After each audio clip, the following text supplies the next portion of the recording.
Welcome back to Built for Profit, guys. Lori and I were just chatting. I'm so excited to have her on the podcast today. She's calling in from Knoxville, Tennessee, not too far away from us. And she started an ad agency 15 years ago, CMO. Cannot wait to dive into that. She was telling us a little bit about just her life and background, how she raised her kids before we started recording, which I think is so much fun. So, Lori, number one, welcome to the podcast. And Thank number you so much two, for having me. I'm so excited to be here and I'm really looking forward to our conversation. yeah, absolutely. I'm super excited that you're here. So kind of kick us off here by telling us a little bit about Lori, kind of your story and how you even got into the whole world of marketing. Yeah, sure. So, well, I actually am lucky and blessed enough that I am actually working in my field of study. So, I did actually get a degree in journalism with an emphasis in radio, television, and film. And then just through that path of working for major media companies, kind of fell into the advertising side. So, went back and got my MBA. So, I have a good comfort level with starting a business and then actually kind of really getting into the,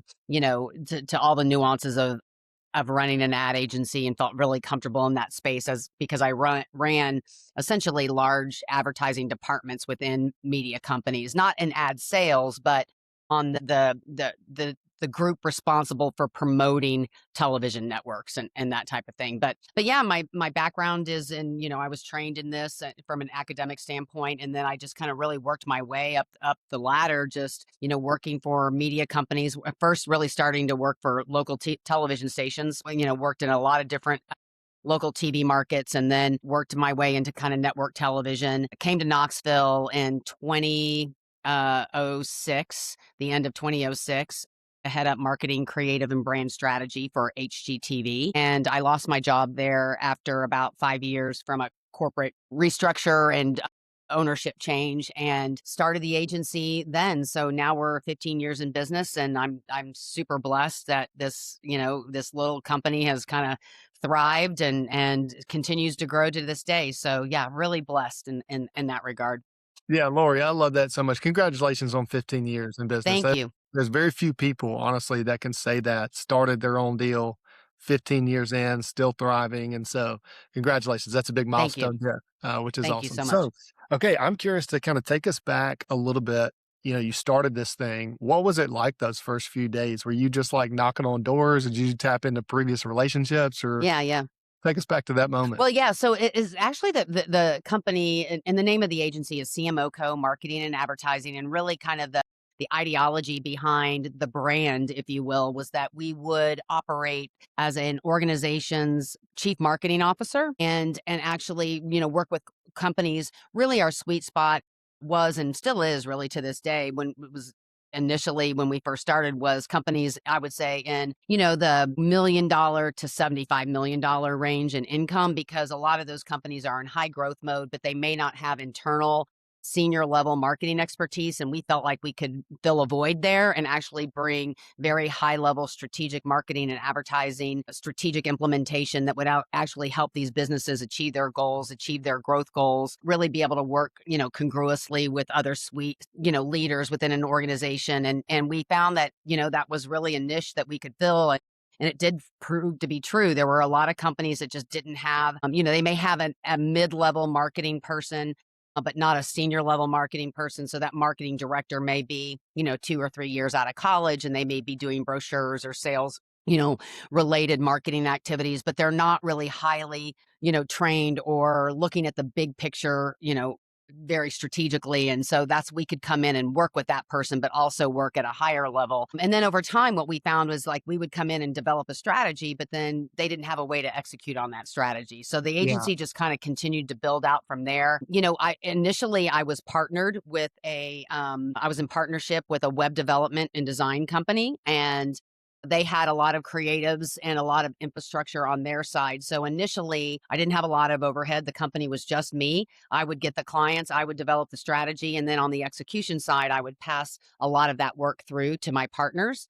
And then over time, what happened was I was passing through a lot of work and not making enough on the margins and and helping them build that side of the business. But I kind of had a vision for where I felt CMO Co should go. So I ended up buying out my partners, and that was in 2015, and then going out on my own. And so I've been out on my own ever since, and just have continued to build the infrastructure internally. So even this past year, I've added 3 people just within the past year, and I've really allowed the market to kind of dictate what type of people that we add to our team based on kind of what the market demands.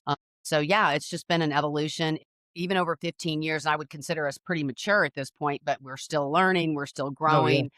It's just like I think I was telling this to my daughter this week that, gosh, you never know everything. And that's and right. you just learn and learn and learn. And there are things that, even to this day, I'm like, gosh, had I only done that 5 years sooner, where would we be today?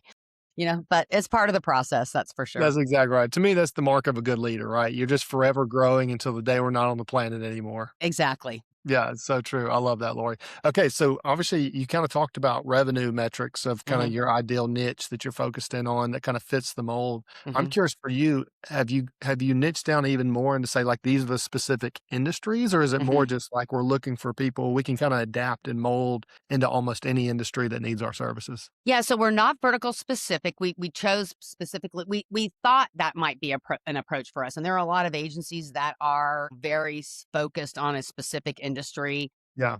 or within a specific vertical. I would say, we have extensive experience in a few verticals, but we're very diverse. Our client portfolio is extremely diverse. We feel comfortable working with all types of businesses. In fact, our client portfolio is a very healthy mix of business facing organizations included with consumer facing organizations. We love that. We think that one, just speaking about just being a lifelong learner, you're just kind of forced to continue to educate yourself. And we're exposed to so many different types of industries and businesses. And it really forces us to be on our A game, because we're having to really, one, get our arms around that specific industry, a unique audience set, if you will, and try and come up with new and original ways in which to reach, a business's target customers. And so we really do like that. But I would say that we're very experienced in telecom. So that would be, a lot of fiber, a lot of broadband work we do. We do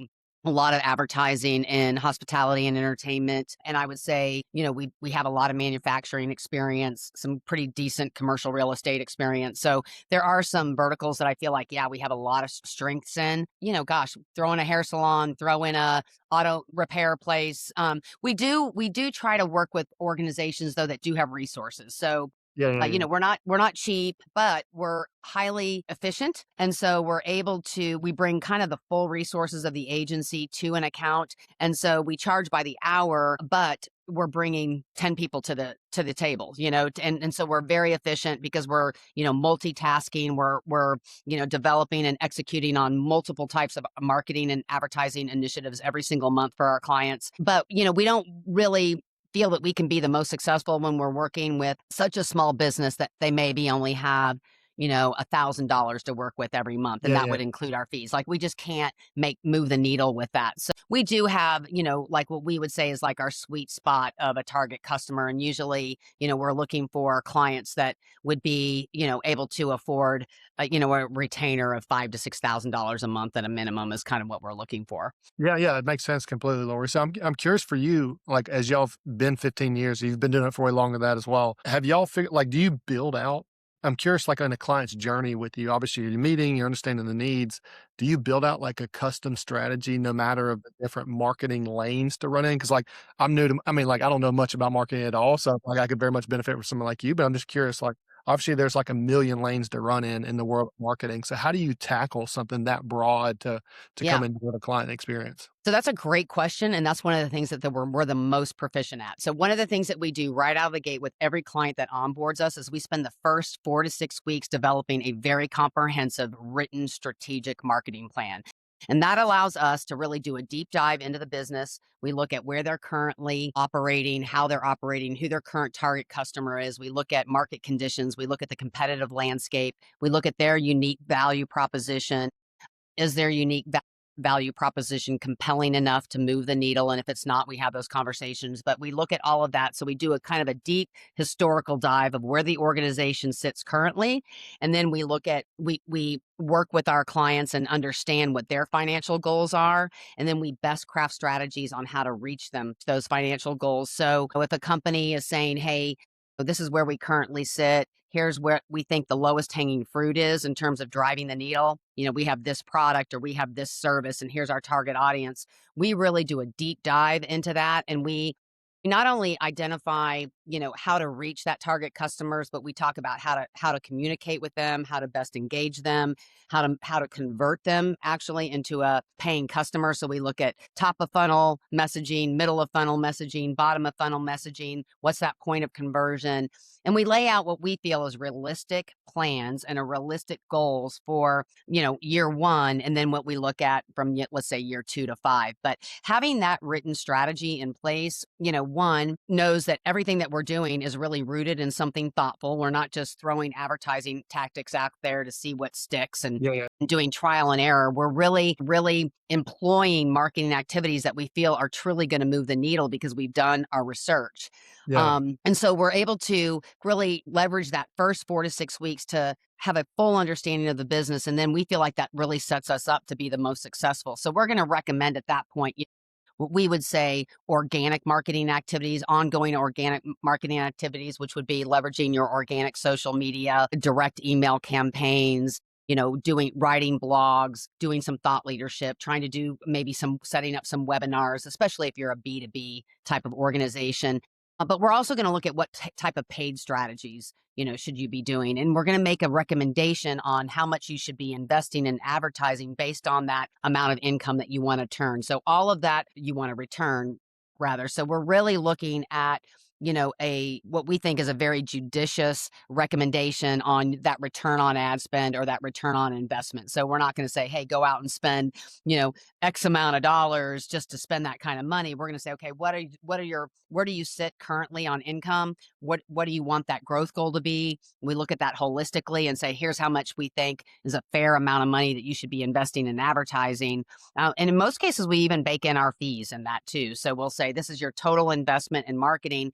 And we're always going to be looking for at least a 3 to 4, if not higher, return on ad spend. Yeah, I love that, Lori, because I think that is the question in my mind that I think every business owner will probably ask you. Like, Yeah. figuring out the strategy to be like, okay, well, how many dollars do I need to pay in for how many dollars am I going to get back, in investing in something like this? So I love that y'all do that proactively for your clients. So I think it's so powerful. I'm curious for you, in your services, are the majority of the things that you offer a done for you service, or do you have a blend of like, okay, we give you the strategy, but somebody on your team is going to execute and not, or somebody on the company, like your client's team is going to execute versus somebody on your team? Can you kind of talk us through what that looks like? Sure, it's actually a mix. So some of our clients do have an internal marketing person, but they may not have a marketing team, and so they don't have a lot of resources, and so then it's a blend. So we'll help them we'll definitely help them on the strategic side, developing the strategic plan, and then that person, that internal marketing person, will be our main point of contact. But then we'll help support them with whatever they need help with. So it could be ongoing social media management, it could be helping develop writing email campaigns, but they may also be carrying some of the load. And then in other cases, we are the marketing department. We Yeah. literally operate as their entire marketing team. So from the CMO all the way down to the, video content creator. So we Yeah. could be just doing a variety of things. So really, we try to be super flexible and really say to our clients, hey, whatever works best for you and whatever works best for your model, is going to allow us to be the most successful. The most important thing, and where I've seen where we fail, if I have to say that we failed, because of course every company fails at something at some point, is when we don't have good communication with our client, or the client isn't communicative or responsive, and we don't have a main point of contact. Or let's say that main point of contact is the CEO. Well, that CEO is obviously going to be extremely busy, hard to reach. And so Yeah. when we have limited communication and not very responsive feedback is when, we get frustrated because we don't feel like we're able to implement the things that we could be implementing because we don't have sign off on those things. But also, I think the client gets frustrated because they may not be feeling like they're seeing results, but we feel like our hands are tied. So part of our, now, and again, talking about learning things over time, but one of the things that we really try to establish out of the gate, and we have like an onboarding document that we do when a new client comes on, is who are we going to be communicating with? How often are we going to communicate? And let's level set those expectations from the beginning so Yeah. that we're the most successful. Really, it's a mix, but it all boils down to the only thing that matters is just having really healthy communication. Yeah, so good. I think that that is a statement I think every company needs to execute on Yeah, and right. establish and have a systemized approach behind. I think it's so important. So I'm curious for you too, Lori, is how often or if ever do you or someone on your team sit in on the leadership meetings for your clients? Like, do you need to be a fly on the wall inside those internal meetings, leadership meetings inside the company to really speak into the marketing side of things? Or is that something that, yeah, I'm just curious how y'all approach that. Actually, again, I think it's a good mix. I think some of our larger clients where we're really driving the majority of the marketing and advertising initiatives, we are very much included in the highly strategic kind of planning meetings. And if not in like an internal meeting, I wouldn't say that we sit in on board meetings often. We have in the past, but we don't do that often. An organization may be determining their own financial goals and that type of thing, but we're brought in pretty soon after, and then Yeah. we would ask for a lengthy meeting at that point, like, let's talk through this, let's make sure that we're on the same page, and here's what we're thinking about how we can help you reach your goals, and it allows us the opportunity also to have insight into the organization for us to better understand what's important to them. And one of the Yeah. things that I will tell you that we're always constantly asking is feedback in regards to just company performance. So sometimes we're disconnected from that. So in other words, we may be running ad campaigns and we're getting all the analytics from our ad campaigns, and we're seeing how those ad campaigns are working, in terms of conversions, clicks, impressions, all that type of thing. But, depending upon what the conversion metric is, if it's a direct sale to something, then like a retail product or something, obviously we're getting real time data. We're understanding kind of what's moving the needle on sales. But Yeah. some of our clients, it's more about brand awareness or just getting them more exposure in some ways. And there's not a real point of conversion. It could just be a phone call. And so we're constantly asking, hey, we're providing you monthly analytic reporting on all the campaigns and all the activities that we're doing, but we really want to hear from you. How's the business doing? Yeah. How is your business performing? Do you feel like people are talking about you more? Do you feel like people are mentioning that they're seeing you more?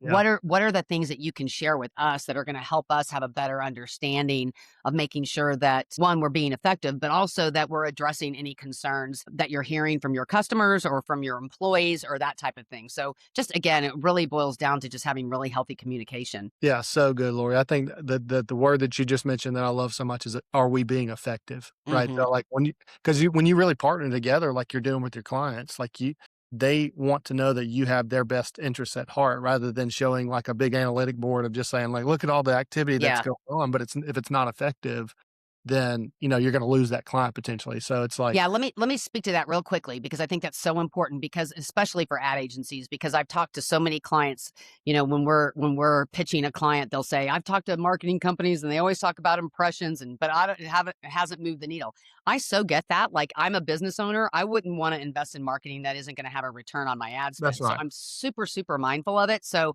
like, again, when they talk about making a healthy recommendation as to how much money they should be investing based on the business that they're in, what's a healthy percentage based on that industry and based on their current financial picture.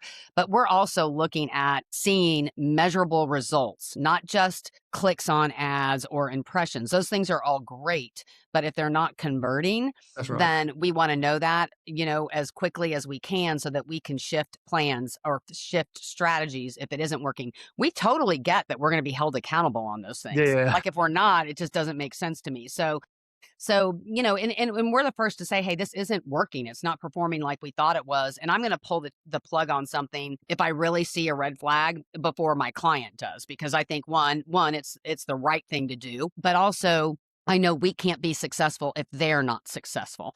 So we're always really asking our clients, hey, how are sales? Are you selling more tickets? Are you selling more product? I mean, again, sometimes we have access to that information, but sometimes we don't. Yeah, yeah, yeah, for sure. No, that's so good.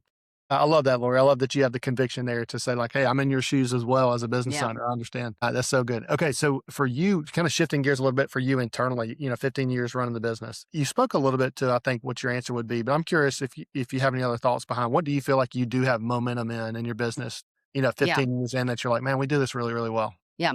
So I think like I said, I think we're so good on the strategy side. Like we've really mastered that. Again, we're always learning and we're always like fine tuning. How can we make our strategies better? How can we make them more impactful? But I think with just over the years, lessons learned, having that strategic plan in place allows us to all be on the same page. It allows us to keep our clients from going off the rails, so to speak, and saying, hey, let's look at that shiny new object. No, no, no. Let's stay Yeah, focused on what we know, based on our research and based on all the heavy lifting that we've done is going to keep us on task. But like I mentioned earlier too, I've had to evolve the business just based on what the market's demanding. And so one of yeah, the areas that we've really grown in recently is just video. And because there's such a high demand for video content, not only in social media, but in digital advertising. And there is a compelling case for leveraging video to market your business just because the engagement is so fantastic. And it allows brands to be able to tell their story, bring their products and services to life. And so, it used to be in the days of past that you would have to hire big crews and, do big film shoots. And I loved all that. I was, I'm old enough to have lived through those times. But, in a digital age now, there's so many great resources, so many great tools, so many great apps that we can leverage. But I have built out an internal video team. So I have two in-house videographers. They're fully equipped with shooting and editing gear. One of our videographers is drone certified. We're really baking video production into almost every proposal that we're writing right that's now. good. So that's an area that we've really, really grown in. And I see us kind of continuing to grow in just because there's just so much demand for it. So I really kind of let the market dictate to me, hey, where do I need to be adding people? What's a service that I think I can upsell? And video was one that I had been outsourcing. And I'm like, look, I got to bring this in internally. Not to mention when I was outsourcing it, the turnaround time was much slower. Having it Oh, I'm internalized, sure, yeah. yeah, and I was able to get 2 guys up and running with, with all their video gear, bought a van, all the stuff. I mean, not a lot of money. And it's we've already paid it's paid for itself and then some. So, Yeah. just really try to let the market dictate how I'm gonna grow the business as much as it can. That's so good, Lori, because I feel like, yeah, the people that continue to win in business just default to action. It sounds like you're Mhm. one of those people that just like saying like, okay, I see the market shifting and adjusting. Here's what we need to do. Let's go ahead and get set up so we can run that play. And so I Yeah. think there's a beautiful thing It behind can be that. risky, but, yeah, I felt pretty confident, like, we were having so much of a request for it, and the turnaround time to outsource it was just way too long, and I'm like, "Man, I can do this better and faster," and because of my background in television, because I worked, 30 years in television before I started the agency, I felt super confident in that space, and it was just kind of like, "Okay, I just need to gear these people up and make the investment and do it," and, yeah, it's turned out great. Yeah, so good. I love it. Okay, on the flip side of that question, I'd love to know from a bottleneck perspective, like what's the thing that you wake up thinking about that you're like, okay, this can help us get to the next level? Yeah, I think just our workflow, like it's and that's something that we've struggled with. Like we feel like we have, and something I've really challenged my team with, and probably to their wits' end. I'll just be honest because, we had a kind of, I'll say, a come to Jesus moment really recently about kind of our workflow. And, I sat down, pulled a bunch of numbers and just said, I don't know, y'all, I feel like we're busier than we've ever been, and yet my billing's only up 200 grand. So what's the issue here? Why are we bottlenecked? Where is the bottleneck? Yeah. I've got more people on staff. I've made more of an investment in infrastructure in terms of technology and resources and that type of thing. I feel like everyone's constantly running around with their hair on fire, but I don't know, and my billing's only up 200 grand. So Yeah. there's a problem somewhere. And so I really kind of made us all sort through that because at the end of the day, it's about profit margin. It's not even about top line or bottom line as much as it is about that margin. And, That's and, right. and so, I'm pushing. I want us at a 20% margin. We're under that right now, close, but we have months where we're over it, but as an average. And so, yeah, it can't just be all like, hey, we do great creative. We got a lot of good clients. We're making some money. We're profitable, but we're only making 50 grand a year, that ain't gonna work, you know? So Right. yeah, so it's really, we're not a break even business. And I keep trying to tell my team that, like, we can't, every time we bring on a new client, we can't add people. Like That's right. that's not a solution. So That's right. how do we mitigate, the fires, if you will, in terms of being frantic when we add new clients? We've got we're fully staffed. We've got great resources. I challenge my team always, hey, if you see new technology out there that'll help us be more efficient, let's have that conversation. I'm certainly willing to invest in it, but the goal is not to add more clients and add more expenses. And so, Lori, I love your comment so much because I think every business owner feels that pain when you're in growth mode, right? Hmm. Because you have to invest before you truly see the return. But Yeah. your point, I love that you're pinpointing that and being like, okay, listen, we have invested, we have hired people, we've brought on the video team, all these different things, but the billing's not matching to what we have Right. invested, right? And I Right. think that's critically important for every business owner to think through because I'm a huge fan. And I know you probably believe this as well, is that like your ability to create a profit has full direction to the impact that you have as a business. Hmm. Hmm. If you're basically making no money at the end of the year, it reduces the ability for you to have impact for the things that you're called to do as a business owner. And Exactly so right. you have to operate with margin. And that's just, I love the concept of margin because it's obviously a lot of people think about it from a financial perspective, which is Hmm. vastly important, but Hmm. really margin in every area of your life from a workflow standpoint. Like, are we doing things smart enough so that when we do bring on this next client, we're not adding staff members because they That's have right. margin in their, schedule and margin financially to make this investment and continue to Hmm. move the ball Hmm. forward. It's so true. And I actually had in that meeting, I had somebody say, well, it's just growing pains. I'm like, girl, we're grown. Yeah. Like 15 years. Like, no, no, I get there's some sort of growing pains, but we're Yeah. still a mature business at this point. Yeah, Like, we for got to figure sure. this out. Like, I'm not going to continue just to, you know, keep pouring money in, because at some point you got to have an even steady flow and consistent profit That's right. margins too, That's right.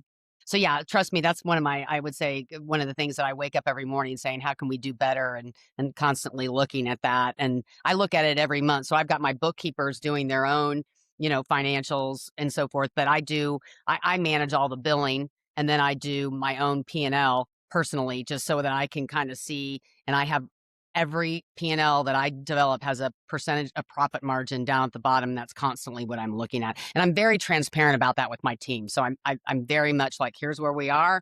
Here's where and I have had very hard conversations with the team. Like, look, if this doesn't change, I'm going to make changes, because it's Yeah. just, I'm not in this to break even. That's right. I love that mentality, Laura. I think that's so vastly important. And there's so many equations. So that brings me really directly to my next question. I'm curious for you, 15 years in, you're creating your own P&Ls, you know your profit percentage. When you go back to the things that you look at consistently as an owner, whether it's key performance indicators, metrics, whatever you want to call them, I'm curious, what are those things that you consistently go back to understand if your business is healthy or not? Yeah, so I would say first and foremost, just year over year growth. Are we continuing to grow, adding new clients, or just adding more income? So it can be from the same clients, but upselling them into more campaigns or more services, that type of thing. So always looking for income growth, but also just holding the expenses, looking at that year over year profit, that profit margin increase. But Yeah. I also think there's some qualitative things that I really care about. And so it's just, how are we perceived as a business, not only in the community, because we serve a lot of clients outside of Knoxville, a lot. Most of our clients actually aren't in town, but just do they view us as, ethical, good stewards of their business, that they have trust that we're going to do the right thing? Are we giving back to the community? Are we giving back to our clients in some way? Are we saying thank you to them, and treating them with kindness and respect always, even when we break up, if you will? Like, when a client and us, part ways, I always send a handwritten thank you note. And, that's so important to me, just because I don't think you should ever leave on bad terms. And obviously, there's a lot of reasons why a relationship might end. And I'm so thankful for every relationship that we've had. So I think it's always important to say that. And then, of course, just having a happy team. I want my team to feel like they're invested. I want them to feel heard. I want them to feel like they have the resources, that, that I'm an open door. They know that I'm going to be direct always. But I, hope that they know I'm going to be direct, but also do it from a place of love, actually. So that's important to me. That's so good, Lori, because You mentioned a couple things there that I want every other business owner here as well, is that you have a passion for things that your business allows you to go do to have an impact in your community, have an impact on the things that you feel like called to go do, regardless if it's in the marketing space or not, to be able to like push money into things that you want to see happen in this world. I think there's just so much power in that. And on top of that, to your point, I love that you're transparent with your entire team to be like, this is the profit margins that we need to see. And the thing that I think can get them super excited about that is when you create the margins that you want to see, you have the creativity to spend those margins as you want to drive the ball forward, right? So you can pay your people maybe a little bit Well, better. Or that's you what I was gonna can, say, they right? get bonused on that stuff, so that's yeah, and so you're exactly right, and just also, "Hey, I can buy a new camera, or I can invest in this new thing," or, yeah, just so many things that you can do with that money, but one of the things too, I just wanna say that for any organization out there, I highly recommend you find a cause you're passionate about and get on board with that. We have 4 causes that we really get behind. We're very passionate about animal welfare and passionate about just agriculture and the world that we live in. And so I'm a believer, and so I have a lot of causes that are faith-based causes that Yeah. I think it's really my mission is to spread the gospel however I can through my business and through, just the resources that I have. So I just think that there's nothing more rewarding than investing in those things. And what you get back from those things is going to be ultimately what truly fulfills you. And so I can't say enough. I mean, yeah, those profit margins are great, but at the end of the day, it's what do you do with that money that's going to ultimately reward you? And it's not, so I can go buy a bigger house. It's going to be how am I helping people and how am I helping make the world a better place, I think is ultimately what really fulfills us. I love that, Lori, so much. Money is a tool, and you Hmm. get to use it to put good in the world or be selfish So with it true. whatever you want, right? And so, Yeah. like, the tool, I think, is just a beautiful thing. I love that you're saying that. And honestly, even going back to the point of you writing the handwritten notes and like, because I love, once again, I'm a believer as well. And so the fact Hmm. that I'm fully believe that the Lord always works and does awesome things on the planet through people. And so relationships are such a key driver of how the economy works, you know? And so like for you to be never wanting to burn a bridge, always invest in relationships, like making sure that like you're communicating well. I just think there's so much power in not only internally creating a healthy team and you putting focus towards that, but then externally creating healthy clients, Yeah.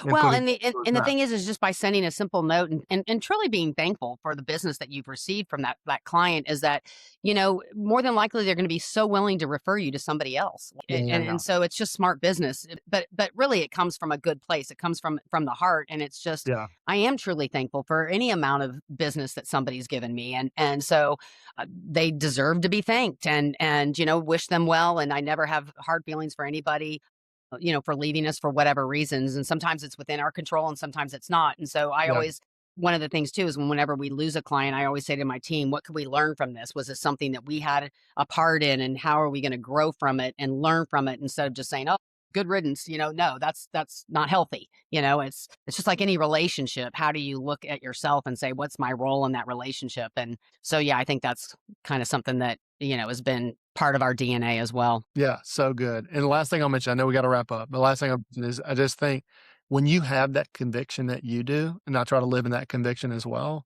it makes you feel even more confident in your pricing when you're quoting out new clients coming in, right? Because you know you're like, "Okay, I know we're not only gonna serve them well, but we're gonna create Hmm. margin to have greater impact, and Hmm. so therefore, I'm not gonna shy away from pricing the way I need to price it." And I Hmm. think that is just you gotta have that conviction because if you don't, then you're willing to willy-nilly 10%, 20% discounts or lower just to get revenue to come in the door, which actually hurts your business more than it helps your business, right? No, 100%. I actually feel like, that's one thing that I've been very, very diligent about and kind of expressing to my team is like, we're going to hold firm on our pricing because we have value. And and I know we'll deliver that value. And if we don't deliver that value, then that's on us and we deserve to lose a client. But if we deliver the value, we should charge what we should charge. And because they're paying for exactly what they're getting. And I couldn't agree more. I think that's, something that's really fair. And like I said, there are situations where I meet with a potential client and I know it's not gonna be the right fit.